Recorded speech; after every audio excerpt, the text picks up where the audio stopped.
첫 번째 항목은요. 도로 탄핵당과 홍준표 당의 대결입니다. 네.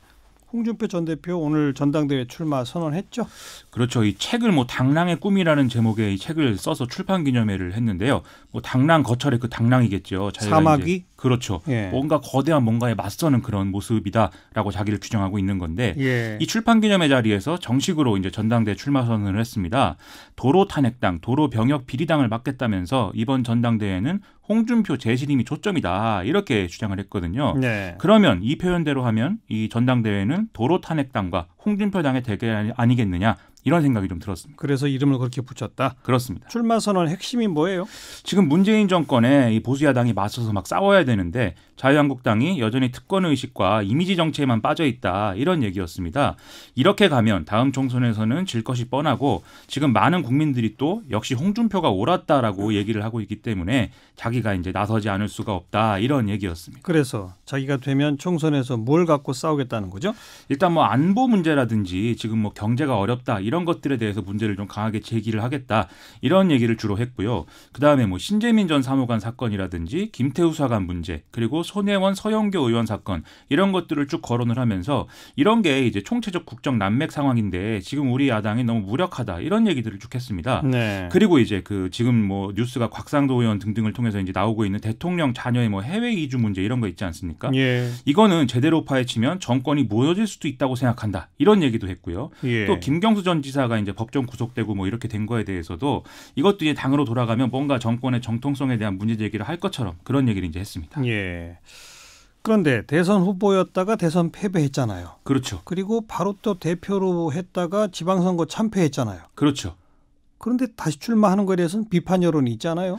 심지어 지방선거 때는 이제 지역의 후보들이 홍준표 대표가 유세를 오는 게 부담스러워서 마지막에는 이제 유세를 오지 말아달라 그래요. 이렇게까지 하지 않았습니까? 예. 그래서 그런 얘기를 이제 기자들이 홍준표 전 대표에게 물어봤는데요. 아 그런 평가에도 뭐 일리는 있다 이렇게 얘기를 했습니다.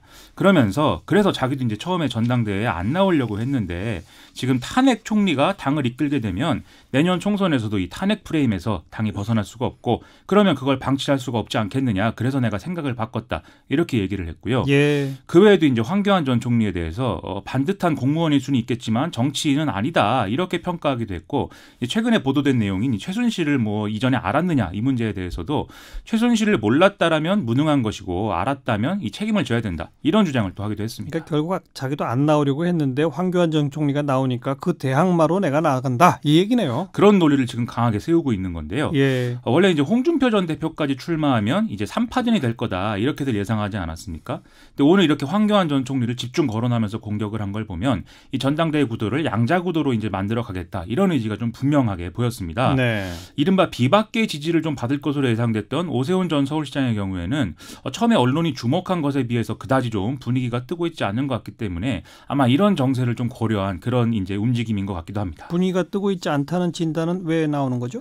일단 오세훈 전 시장이 오늘은 이제 뭐 강원도 원주와 강릉에 가서 지금 이제 당 지지율이 오르는 것은 영남권에서 지지율이 올라서 그런 건데 수도권의 경우는 이대로 이제 선거 치르면 참패한다. 그렇기 때문에 중도를 끌어와야 되고 그 중도를 끌어올 만한 사람은 나밖에 없다. 이런 주장을 내놨거든요. 예. 그런데 바로 한 일주일쯤 전에는 우리도 핵 개발해야 된다. 이런 주장을 하면서 그랬었죠. 아주 그렇죠. 보수적인 입장을 또 표명하기도 했습니다. 예. 그래서 이런 행보를 보면은 이게 어떤 중도 공략론과 수도권 여론 이것만 가지고는 전당대회는 어렵다. 이런 사실을 보여주는 것이고 거기다 오세훈 전 시장이 지금 뭐 지난번에 그 무상급식 투표하면서 서울시장은 이제 서울시장직을 내던졌다든지 이런 것에 대한 당내 어떤 반발 여론 이런 게 여전히 있는 게 또 사실이거든요. 네. 이런 게 복합적으로 좀 전당대회에서 그렇게까지 분위기가 안 뜨고 있다라는 판단에 뒷받침을 해주고 있는 상황입니다. 전당대회 경선 룰이 어떻게 돼요?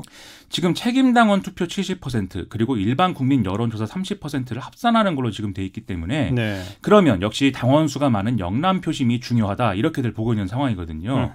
그래서 얼마 전에 홍준표 전 대표 쪽에서 뭐 TK 후보 단일화를 지금 얘기를 하고 있다 이런 보도도 나왔었는데요.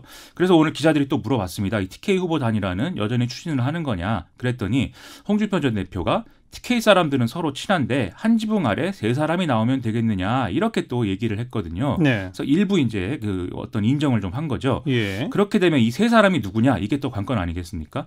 홍준표 전 대표하고 주호영 의원, 김문수 전 경기도지사 이렇게 이제 세 명으로 봤는데 김문수 전 지사는 오늘 이제 불출마 선언을 했거든요. 예. 이 그림 자체는 이제 반황교안 단일화인 건데 이런 시도가 TK 단일화 이렇게 불리고 있기 때문에 이게 또 영남권 표심의 중요성을 보여주는 그런 상황인 것 같습니다. 근데 홍준표 전 대표는 경남 출신 아니에요?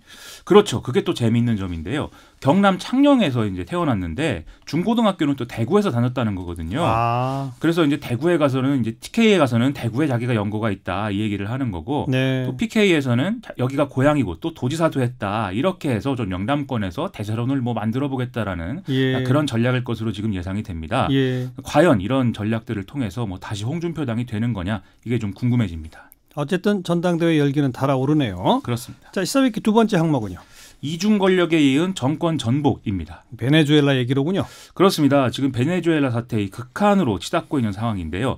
현직 대통령과 임시 대통령이 뭐 극한 대립을 하고 있는 가운데 미국이 병력 파견까지 할 수 있다. 이런 얘기까지 나오고 있어서 긴장이 극단적으로 고조가 되고 있는 상황입니다. 좀 무슨 일들인지 알아보시죠. 어쩌다 대통령이 두 명이 된 건지부터 알려주세요.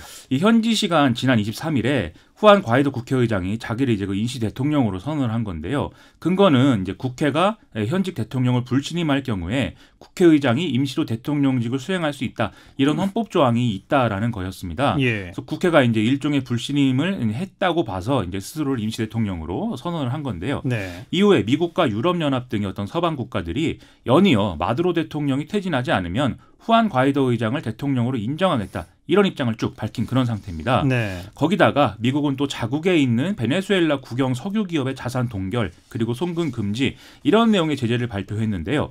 이에 대항해서 마두로 정권이 지금 임시 대통령을 자처한 과이도 의장에 대한 출국 금지와 자산 동결을 또 추진하는 걸로 맞서고 있어서 그야말로 극한 대결 상황이 이루어지고 있습니다. 근데 미국의 그 베네수엘라에 대한 제재 발표 자리에서 병력 파견도 암시했다면서요?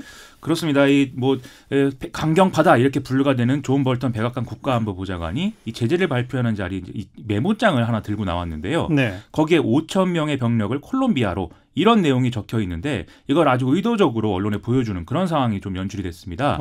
콜롬비아는 베네수엘라하고 바로 이제 국경을 접하고 있고 또 이 생활고 때문에 군부대를 이탈한 베네수엘라의 탈영병 등등이 이제 머물고 있다. 이런 점에서 예. 뭔가 군사 개입 의도를 보여준 것이다라는 해석이 뒤따르고 있는 상황이죠. 예. 또 미 국무부는 범죄 그리고 열악한 보건 인프라, 미국인에 대한 인미의 체포 위험 등을 이유로 베네수엘라를 또 여행 금지 지역으로 결정한 그런 상황이기도 합니다. 미국이 이렇게 강경하게 현 대통령 마두로를 그 퇴진시키려고 하고 과이도 의장을 대통령으로 인정하려고 하는 그런 이유가 뭐고 또 명분은 뭐예요? 지난해 5월 달에 이 베네수엘라 대선에서 마두로 대통령이 재선이 됐는데요.